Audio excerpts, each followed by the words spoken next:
Olá, estamos começando hoje mais uma entrevista do site Super Vendedores. E hoje eu tenho a honra de receber Fábio Fiorini.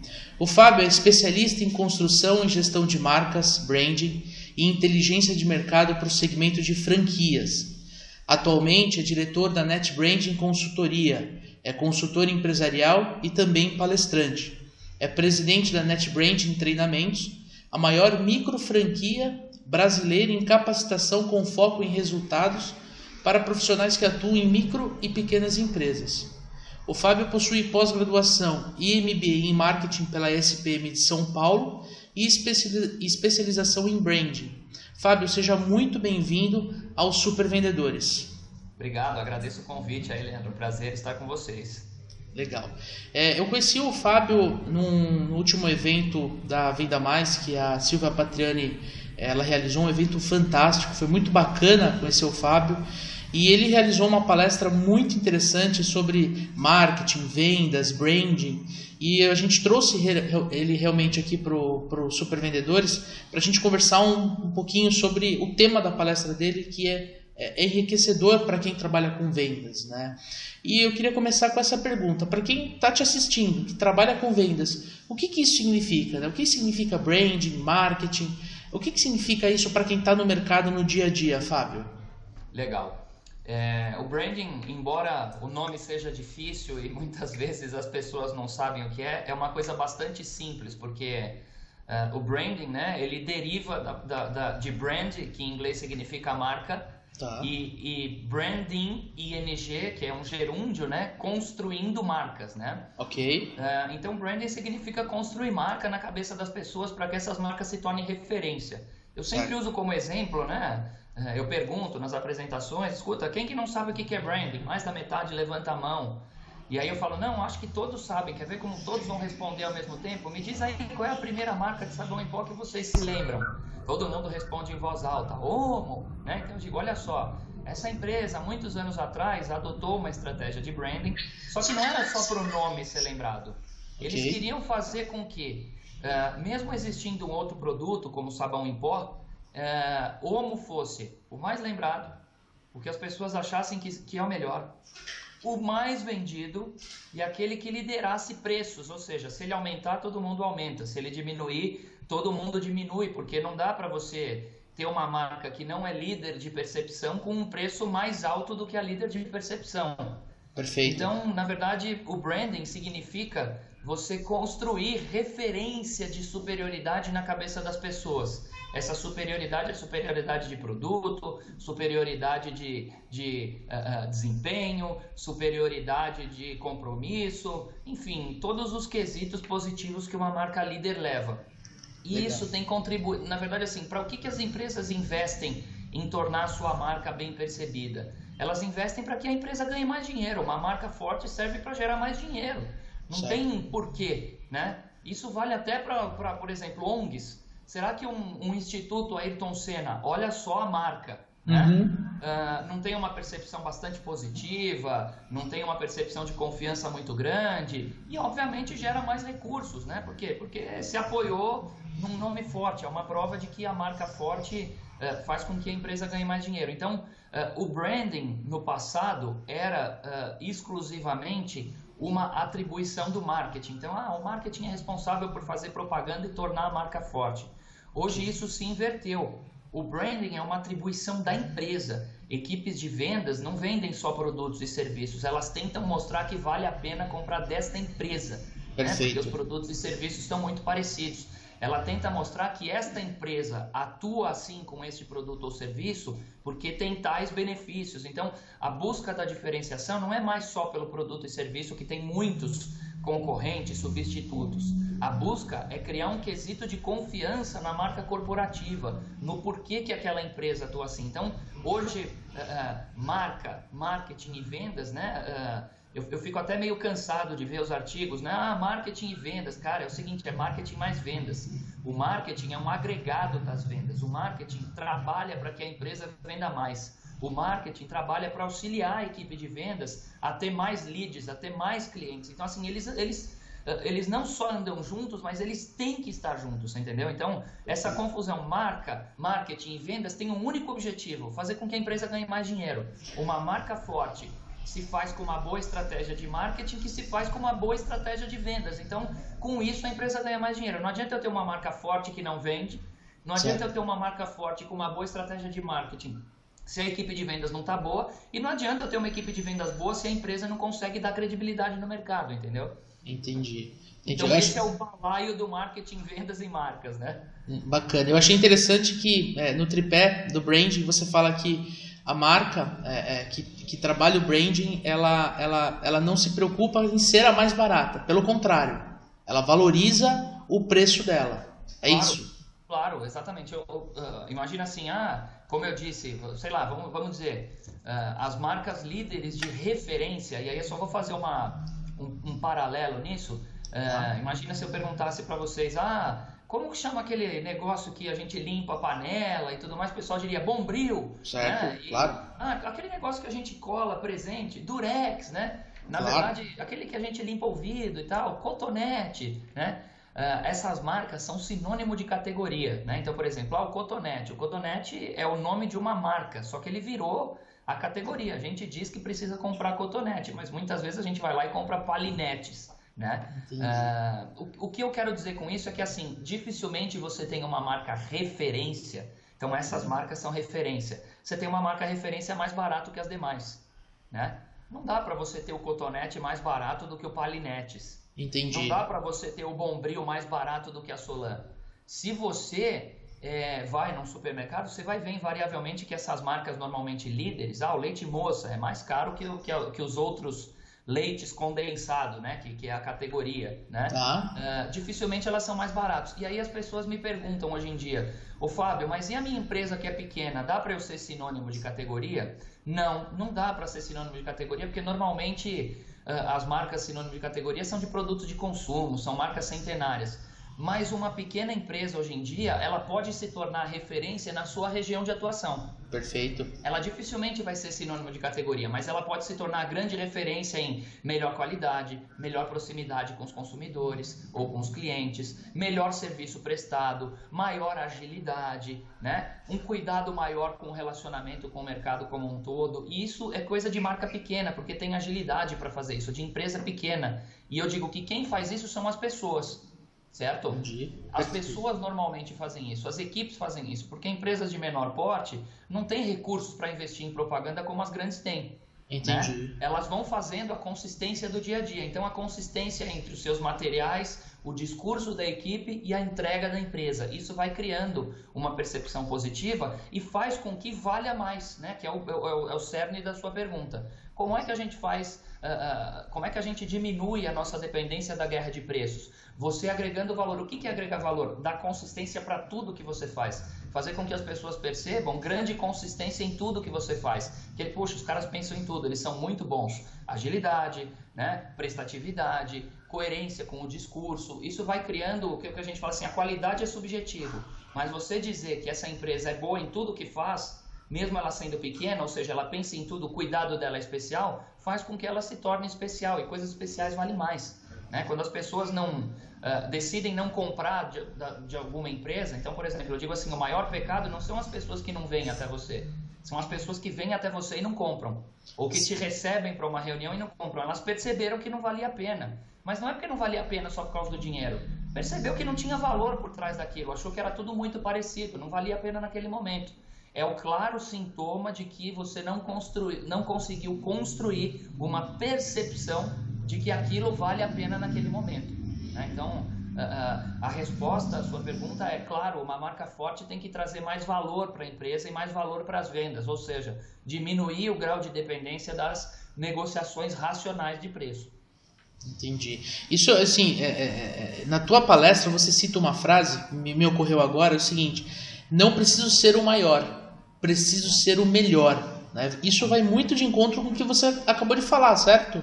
Isso mesmo. Então é assim, a gente fala assim, há um tempo atrás com o Raul Candeloro, né, a gente liderou um projeto aqui no Brasil chamado Small Giants Brasil, né? O que era o Small Giants Brasil? Era um movimento que reunia em torno de 30 empresas de pequeno porte, nacionais, com atuação local, e que essas empresas optariam pela excelência em tudo que fazem. Então, ou seja, elas não necessariamente deveriam ser as maiores, mas ser reconhecidas como as melhores. Elas não necessariamente deveriam vender mais, mas ter a maior rentabilidade do segmento. Elas não necessariamente teriam o maior número de funcionários, mas os melhores e mais comprometidos. Elas não teriam necessariamente uma entrada absurda de novos clientes todos os meses, mas aqueles mais fiéis e que mais indicam espontaneamente. Então, hoje em dia, a gente fala que uma empresa de menor porte é melhor você ganhar mais dinheiro do que você ser do maior tamanho, né? E para você ganhar mais dinheiro, você precisa trabalhar com uma consistência maior, né? Então, é o que a gente fala, ser maior para uma grande empresa é questão de honra e questão de sobrevivência mesmo. Você já pensou uma Nestlé da vida dizer agora nós vamos diminuir de tamanho? É difícil, né, você tomar uma decisão. Agora você imagina uma empresa de menor porte, como a Cacau Show, que hoje já é muito grande, ela pode dizer, olha, nós nunca vamos ser uma Nestlé, mas nós vamos ser reconhecidos como o melhor chocolate de varejo, certo? Com preço competitivo, ou seja, é maior do que os da Nestlé o preço. Ele tem um canal que a gente chama um premium seller, né? Ele está com uma unidade própria premium, e comparado a esses chocolates de varejo, ela tem a melhor qualidade, tem presentes e tem tudo mais. Então, ela tem um reconhecimento de qualidade superior, certo? Tá? Então, assim, de fato, o desafio das pequenas e médias empresas hoje, na minha visão, é claro que ela precisa crescer, mas um crescimento constante e não absurdo faz com que ela vá agregando para si esse reconhecimento de melhor, né? De mais qualidade, de superioridade no quesito entrega, né? E para nós isso está diretamente ligado não ao marketing, embora sejamos especialistas em marketing, mas à somatória de consistência no discurso de todo mundo que trabalha com essa empresa. Eu costumo dizer que os vendedores é que constroem as marcas das empresas, os atendentes é que constroem as marcas das empresas. A propaganda é o mais fácil, porque você diz o que quer. Agora tem muitas propagandas que a gente diz o que queremos, que o mercado compra essa ideia da propaganda, mas quando ele vai conversar com uma equipe de vendas, percebe que a prática é totalmente diferente do discurso. Isso destrói marcas, né? Perfeito. Então, na nossa visão, os vendedores, as equipes de vendas, os atendentes, a gestão em vendas, além de estar muito preparada tecnicamente para vender o produto e os seus diferenciais, tem que estar preparada para vender os diferenciais da empresa, de comparar essa empresa com as demais, de mostrar o porquê que esta empresa atua assim, né? E o porquê que isso é repassado para esse consumidor, não no quesito preço, mas no quesito qualidade. Então, a somatória de discursos iguais, consistentes e combinados com a estratégia de marketing faz com que gere essa consistência de o que eu prometo eu entrego a mais. E isso faz com que eu gere maior fidelidade e melhor percepção entre os consumidores. Entendi. Legal. E falando um pouquinho mais agora de processo de vendas, né? Qual que é a importância da marca para o vendedor? Ele vai chegar no cliente, o que ele pode falar sobre a marca? Como é que ele pode usar isso no dia a dia dele, Fábio? Muito legal. É assim, olha, a gente sempre leva em conta, né? A gente sempre leva em conta que existe comparação entre as marcas, entre os players, né? Uma pessoa, a não ser quando ela já é cliente ou recebe uma indicação muito forte, ela está comparando opções, certo? Quando ela está comparando opções, isso a gente não verbaliza, mas a nossa cabeça está pensando, né? Se eu estou comparando opções, eu estou fazendo uma avaliação perceptiva, uma parte racional, ou seja, bom, vou ver quanto custa, vou ver se vale a pena, vou ver o custo-benefício, vou ver a qualidade do produto e naturalmente também a gente está fazendo uma avaliação, eu não diria emocional, mas uma avaliação perceptiva. Tá. Então, o que acontece nesse momento? Quando a gente está comparando só produtos, então eu vou comprar uma palha de aço que pode ser o Bombril, que pode ser o Assolan, que pode ser qualquer uma dessas outras que tem por aí. Tá. Enquanto eu estou ouvindo e vendo só produto, ou ouvindo e comparando só característica de produto, eu estou olhando a racionalidade. Acho que funciona, acho que vai limpar minha panela, acho que vai durar uma semana, né? Agora, enquanto eu tô sendo abordado por um discurso, olha, sabe por que que o Bombril opta por fazer esse tipo de embalagem, né? Porque nós aqui na Bombril imaginamos que uma embalagem com um acabamento desse tipo preserva a palha de aço para que ela dure mais. Então, olha só, eu fiz um discurso que eu primeiro posiciono a marca com um cuidado especial para depois eu dizer que benefício isso traz no produto. Perfeito. Então, quando você vai falar sobre um produto ou serviço, que obviamente precisa ser falado porque a pessoa está comparando produto e serviço, claro, você precisa ter um discurso alinhado sobre a marca. É como se dissesse assim, olha, eu imagino que você está procurando muitas consultorias, mas deixa eu contar aqui sobre a nossa marca. A nossa marca optou por, desde o início, fazer isso, isso e isso primeiro, porque aí a nossa consultoria... Então, percebe que eu estou dando um discurso sobre a nossa empresa, sobre a nossa marca, com cuidados que a gente toma sempre para que o nosso serviço, que é o que está sendo comparado, seja feito de forma diferente. Então, seja percebido de forma diferente. Então, você veja que o discurso de marca com produto, ele faz com que, quando a gente fala sobre a marca, para que a pessoa perceba primeiro a marca, ela na cabeça, naturalmente, ela está pensando assim, puxa, olha só, eu estou comparando produtos e serviços, mas esta marca me pareceu diferente. Então, você já sobe um degrau no quesito comparação. É mais ou menos assim, enquanto todo mundo está preocupado em vender o produto e serviço, a gente primeiro está posicionando a marca para que a pessoa perceba o nosso produto e serviço melhor.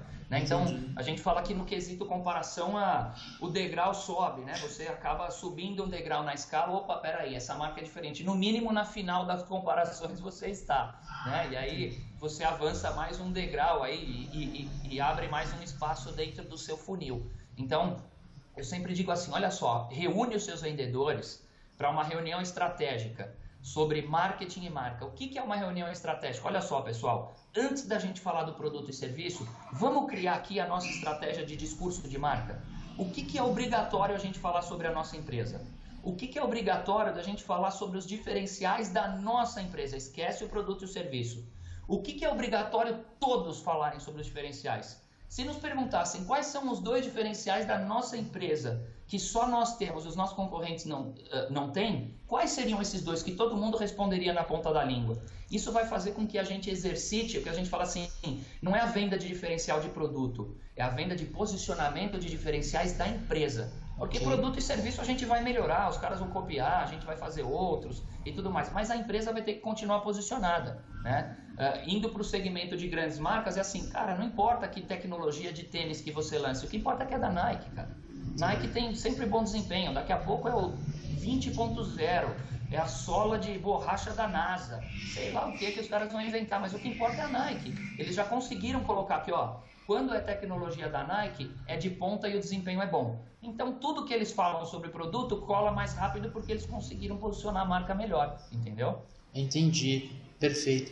Assim, pegando um gancho em cima disso, falando de vendas, de ferramentas que o vendedor pode usar na rua, no dia a dia, uma coisa que você cita na tua palestra são o domínio dos sintomas. Você pode falar um pouquinho sobre isso, Fábio? Legal. A gente sempre diz assim que existem... e aí, esquece o produto e o serviço de novo, tá? Vamos falar sobre a empresa, né?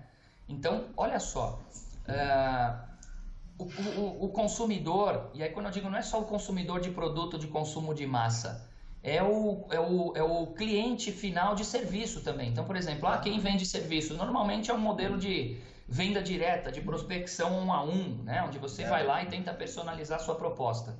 Em ambos os casos, no serviço ou nos produtos de consumo, as pessoas elas vão ali buscando ou uma solução ou uma opção através de um sintoma. Perfeito. Né? Então, por exemplo, eu estou precisando agora, eu vou viajar para o exterior, eu estou precisando comprar dólares. Certo? Okay. Então, assim, isso é uma situação, mas qual é o sintoma que está por trás disso? Eu estou precisando comprar porque a viagem está muito próxima, então, ou seja, eu estou com pressa, o sintoma é pressa. Tá. Ou porque eu quero comprar aos poucos, porque como o dólar está aumentando, eu não sei se vai aumentar muito, se eu deixo para o final agora, então eu vou fazer um preço médio. Então o sintoma é receio, né? Ok. Ou então eu vou comprar porque eu estou sobrando dinheiro e senão eu vou gastar, então o sintoma é abundância. Ok. E aí é que entra a estratégia do marketing ajudar as vendas. E de novo, não é só uma pergunta de vendedor para saber em que momento a pessoa está, mas que materiais que eu vou usar no marketing para trabalhar com a pessoa que está com sintoma de pressa. Certo. E argumentos que eu vou utilizar. Que materiais que eu vou trabalhar com a pessoa que está com receio e que discurso que eu vou utilizar no receio. Então é aqui que entra a parte do marketing ajudar as vendas através do sintoma.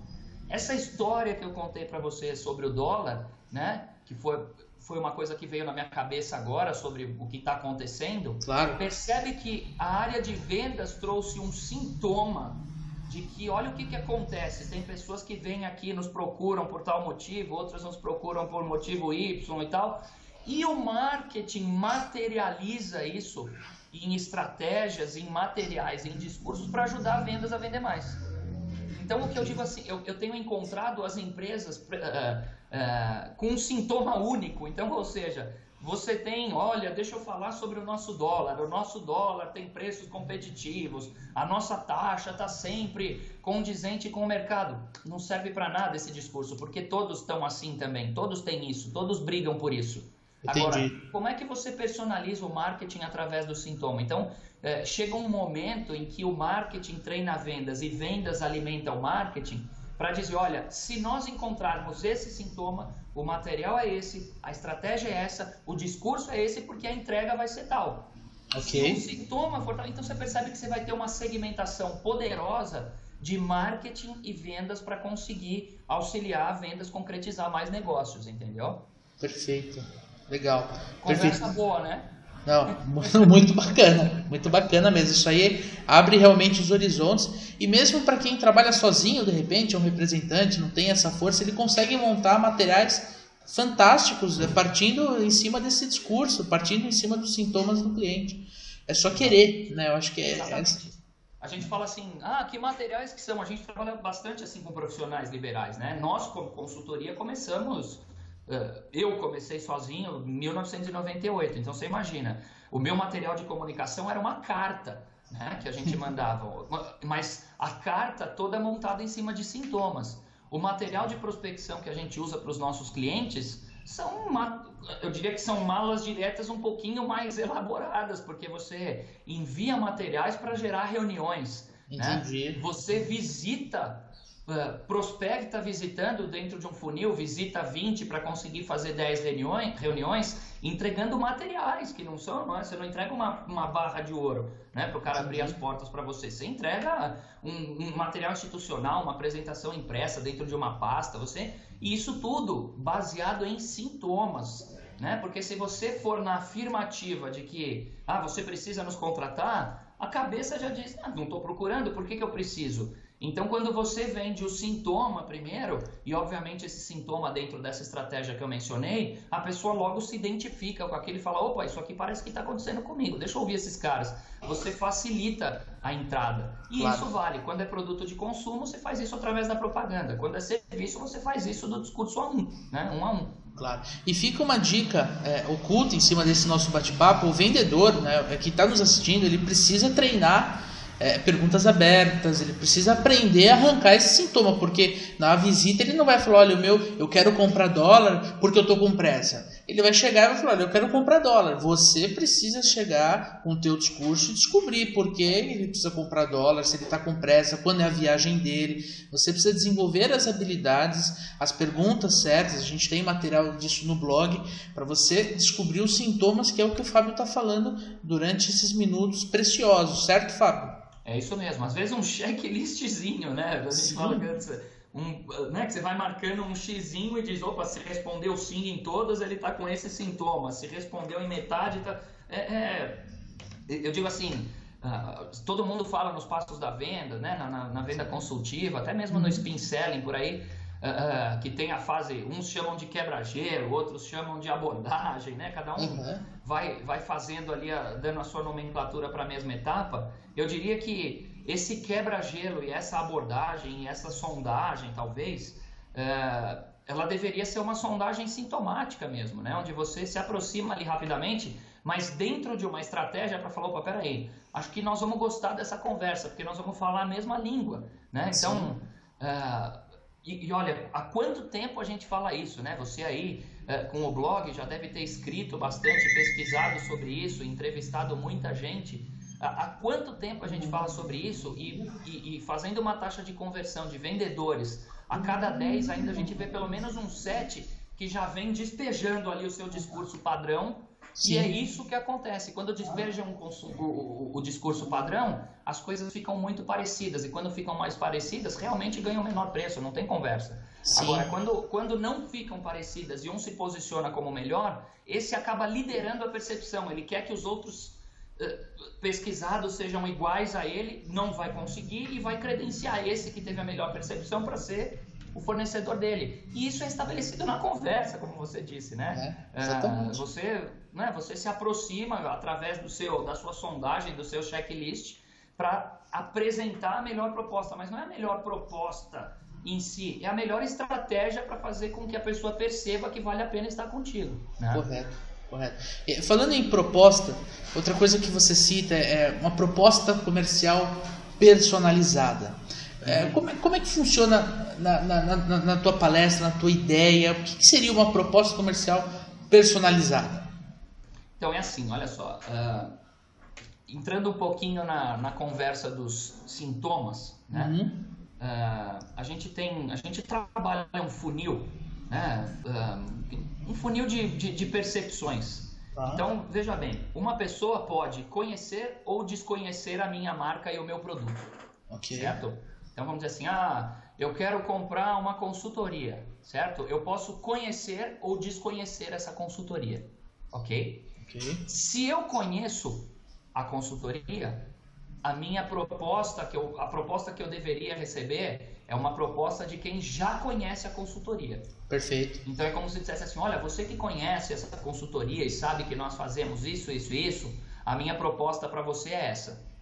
Agora, se eu estou falando com alguém que não conhece a consultoria, é como se eu dissesse assim, olha, e para você que ainda não conhece consultoria, deixa eu te explicar como é que funciona uma consultoria eficiente de marcas. Porque aqui na empresa tal, nós prezamos assim, assado. Então, esse funil significa que as pessoas conhecem ou desconhecem uma marca, ou um produto e serviço. Se elas conhecem, elas precisam considerar como opção de compra. O que significa considerar como opção de compra? Olha, eu conheço 5 opções, mas eu vou pesquisar somente 3. Então, ela mesmo conhecendo 5, ela escolheu pesquisar só 3, por algum motivo. Se ela conhece e ela considera, ela precisa experimentar. É o terceiro estágio. Conheço, considero como opção, vou experimentar, vou ver se vale a pena. Se eu gostei, eu repito a experiência, e se eu repito, eu passo a adotar como grande referência. Certo. Então, a proposta personalizada é identificar esta pessoa que eu vou conversar, ou este consumidor que vai ao meu ponto de venda, em que estágio ele está? Ele conhece ou desconhece? Considera ou desconsidera? Já experimentou ou não experimentou? Já esteve conosco ou não esteve conosco? Repetiu essa experiência, sim ou não? É nosso cliente habitual, sim ou não?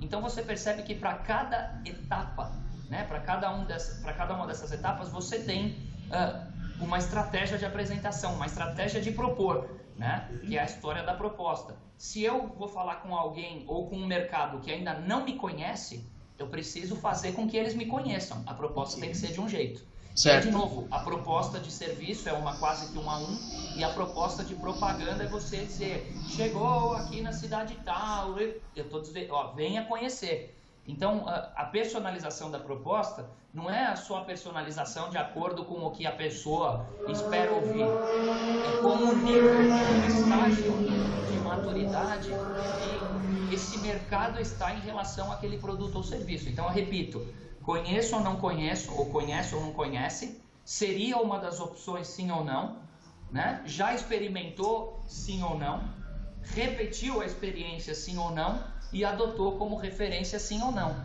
Para cada um desses estágios você tem um tipo de material e um tipo de discurso condizente para você conseguir estabelecer uma boa conversa e, obviamente, ir evoluindo até que a pessoa se torne cliente.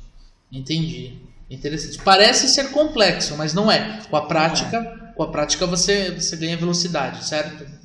Exatamente. Mas é bem tranquilo. É só dizer, eu vou falar com uma pessoa ou vou fazer uma propaganda para pessoas que conhecem ou não conhecem a gente. Entendi. Esse já é o primeiro filtro.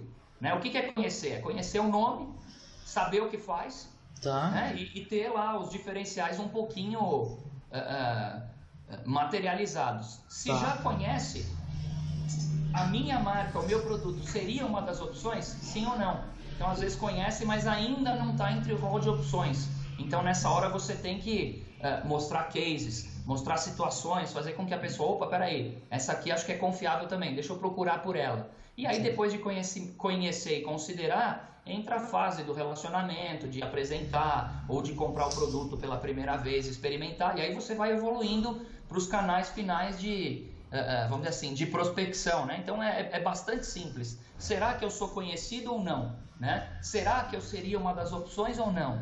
E aí, será que as pessoas já me experimentaram ou tiveram contato com a minha equipe? Sim ou não? Aí você vai conduzindo para o estágio final da venda. Entendi. Legal. Dando sequência, Fábio, eu queria tirar uma dúvida com você, até gerar um pouco de polêmica aqui. Certo. A gente conversou bastante no início sobre marketing e vendas, você já até falou que marketing tem que dar suporte a vendas, né? Vendas alimenta marketing. Mas eu vejo assim muitas situações, principalmente em empresas maiores, até o cargo, por exemplo, diretor de comercial e vendas, essa mistura entre marketing e vendas parece ser uma coisa só, um departamento só. Tem muitas organizações que às vezes é um profissional só que cuida. O cara ele fala com a agência de publicidade ou agência de marketing digital e ele fala com o cliente. Enfim, é mil e uma utilidades. Né? Enfim, qual que é a relação, na tua opinião, entre vendas e marketing? Eu acho que, na minha opinião, assim, eu vou dizer como está hoje e como eu acho que deveria ficar. Né? Claro. Em muitos lugares existe uma disputa entre ambos. Ok. Né? Então, marketing é que manda nas vendas, vendas é que manda no marketing. Por quê? Porque o pessoal de vendas fica, esse pessoal do marketing só fica pensando em frescura, mas não sabe o que acontece aqui. A gente aqui amassa a barra e vai a coisa acontecer. E o pessoal de vendas fala, pô, é fogo. A gente fica criando e criando alternativas e o pessoal de vendas não tá nem aí. Né? Então, assim, ainda existe uma coisa muito deturpada de como é que é essa relação, certo? Tá. Na minha visão, é uma coisa só, porque como eu disse assim, o marketing, ele depende das vendas, né? Por quê? Porque não adianta uma estratégia bem sucedida se não tiver uma boa execução comercial.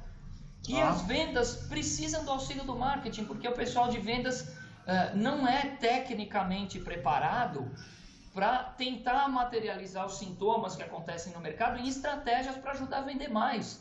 Então, eu diria para você que assim, pode usar o nome que for, inteligência, consultoria de novos negócios, cara, você pode imaginar o que for, mas na minha cabeça, marketing e vendas é a mesma coisa. Precisa acabar com essa, me perdoe, essa babaquice de eles são assim e nós somos assado. O que é isso? A empresa tem que vender, a empresa precisa melhorar os resultados. Se a gente estiver junto nessa, nós vamos unir forças. Então, tem empresas que é a mesma diretoria, ok. Tem empresas que são diretorias separadas, não tem problema também. O importante é que cada um no seu papel se direcione para o mesmo objetivo, né? Porque senão a coisa não vai funcionar. Senão nós vamos gastar dinheiro pra caramba à toa em marketing e vendas e nós não vamos nunca conseguir evoluir no nosso cenário. Então, para mim, a grande polêmica, né, é o cenário atual de hoje, que na maioria dos casos existe uma disputa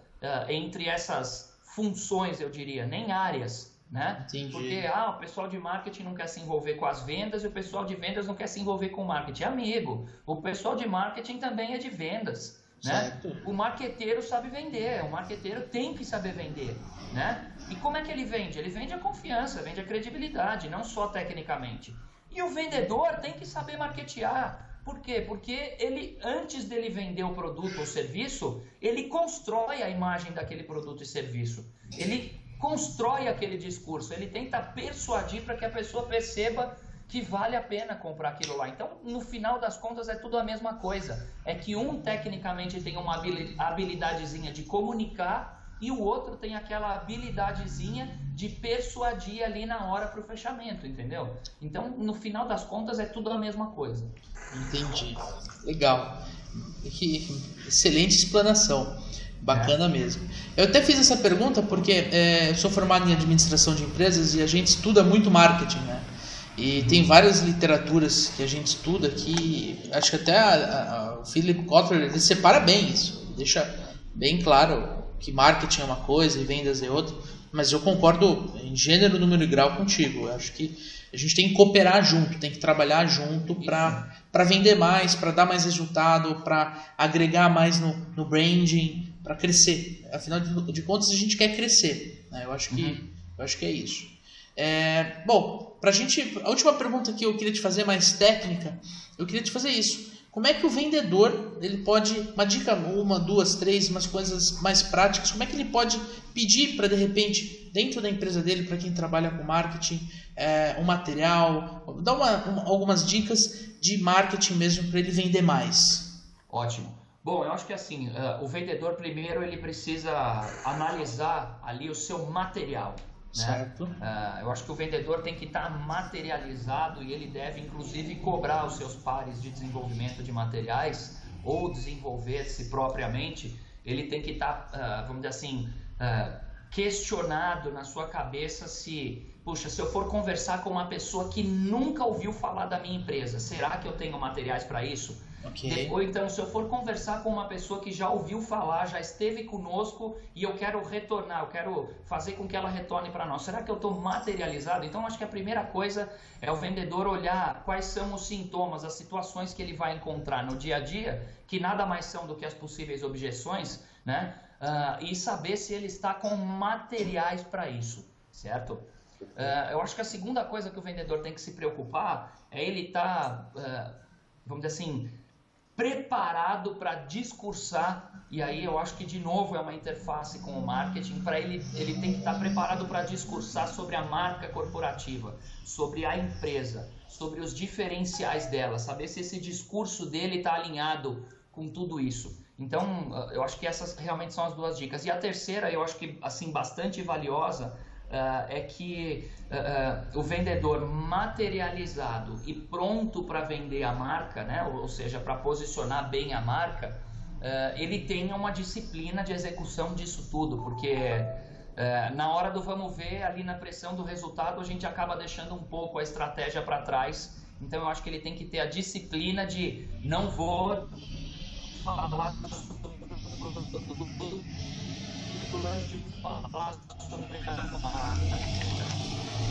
não vou deixar de perguntar sobre a percepção das pessoas e marcas que estão no mercado. Eu acho que assim, se você está materializado e alinhado com a estratégia da empresa, acho que a parte da disciplina vai ser a mais fácil. Você vai perceber que a conversão vai aumentando com certeza mesmo. Legal, legal. Show de bola. Bom, partindo para o encerramento, boa parte não, mas a gente tem uma grande parcela na nossa audiência que são novos vendedores, novas vendedoras. Não necessariamente jovens, mas profissionais que estão vindo de outras áreas por N motivos, né? Aí se você pudesse dar uma dica, não digo na parte de marketing, mas de repente uma dica de carreira, uma dica de vendas, uma dica que você pudesse, um conselho do Fábio, o que você daria para esses profissionais que estão entrando na área de vendas, que estão de repente mudando de profissão, inclusive, muitos nos escrevem falando, pô, estou mudando, estou caindo de cabeça, de paraquedas, sem paraquedas em vendas, o que você poderia falar para essa galera que está entrando na nossa área, Fábio? Perfeito. Eu acho que assim, olha, o pessoal costuma dizer, de médico e louco todo mundo tem um pouco, de marqueteiro todo mundo gosta de palpitar, o pessoal se souber vai lá e vende. Então assim, eu sempre digo assim, a gente tem que estudar um pouquinho, né? Assim, essa é a principal dica. Se você está vendedor, ou se você é vendedor, ou você está marqueteiro, ou você é marqueteiro, eu acho que tem que estudar mesmo, cara. Você tem que... E digo assim, não precisa fazer um curso formal, embora isso seja muito bem-vindo, né? Você não precisa ir para uma universidade, fazer uma pós-graduação, um MBA ou uma graduação no assunto, mas eu acho que no mínimo você tem que estar preparado para entender como é que funciona o marketing, como é que funcionam as vendas. Eu acho que não dá para você abusar da possibilidade de só ganhar experiência com a prática, né? Você precisa saber como é que isso tudo está evoluindo. Você tem aí blogs como o seu, você tem outros sites, você tem aí entidades que provê muito conteúdo, que promovem muito conteúdo para que a gente possa estudar a respeito. Eu acho que essa é a primeira grande dica que eu dou. Eu não vejo a possibilidade de uma pessoa não dedicar que seja 1h30 semanal para fazer uma leitura técnica sobre aquela função que ela está exercendo. Se você pegar 1h30 semanal dividido em dias úteis da semana, você está falando de alguns minutos por dia, né? Você está falando de 15 minutos por dia. Não é possível que a gente não tenha tempo para entrar num blog, para entrar num site, para ler uma matéria de revista, para dedicar a leitura de uma parte de um livro, que você se prepare tecnicamente. As coisas mudam o tempo todo, né? Hoje em dia as mudanças estão muito rápidas e não dá para a gente ficar com esses velhos paradigmas. Então acho que quem está entrando na profissão e mesmo quem está, a capacitação, e aí de novo, a capacitação não é só a capacitação formal de treinamento, universidade e tudo mais, mas a autocapacitação, a leitura de tudo que tem disponível é item obrigatório, porque isso claramente a gente percebe quando você está diante de um profissional que está bem preparado ou um profissional que está indo no automático, e isso faz com que o bem preparado, percebido ali imediatamente, tenha sucesso, né? E é um sucesso que eu digo de fechamento mesmo. E por quê? Porque ele gerou mais confiança. E por que gerou mais confiança? Porque ele está mais preparado. Então acho que essa é a grande dica, porque eu sempre falo assim, tecnicamente a gente vai ficando cada vez melhor com a prática, né? Agora, comportamentalmente, a gente só vai ficando cada vez melhor com o conhecimento, né? É a mesma coisa um técnico de futebol, de vôlei.